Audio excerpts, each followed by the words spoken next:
Step 16, which is set paint attributes and stacking order for the record base paths. So first we're going to select the selection tool.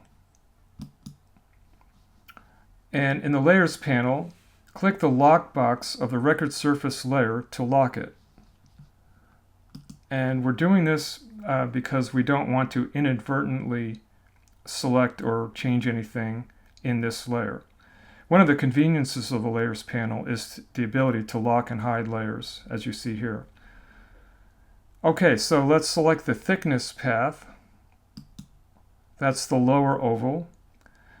And before we do this next operation, let's see what's going on in this layer. So we have this thickness path, which is selected. You can see the dot here. It's the upper sublayer here.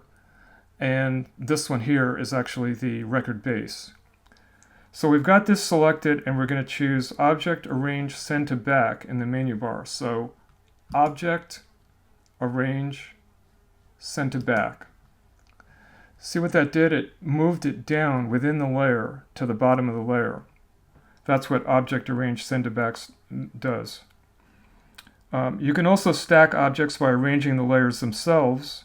And in this case, both the record base and the thickness paths are in the same layer. But we want to send this thickness path to the bottom of the layer, below the record base. So now let's select the fill attribute in the color panel. So the color panel is over here. Here's the fill attribute. And in the color panel, click the black swatch above the RGB spectrum bar. So in the color panel, there's three swatches here. There's a none, pure black, and pure white. So let's select pure black. So we're giving it a fill of pure black. And then select the stroke attribute. Stroke is the line or edge around objects. So click the none swatch. First click the stroke attribute and then the none swatch. So we have a fill of black and a stroke of none. Okay, now select the record surface path.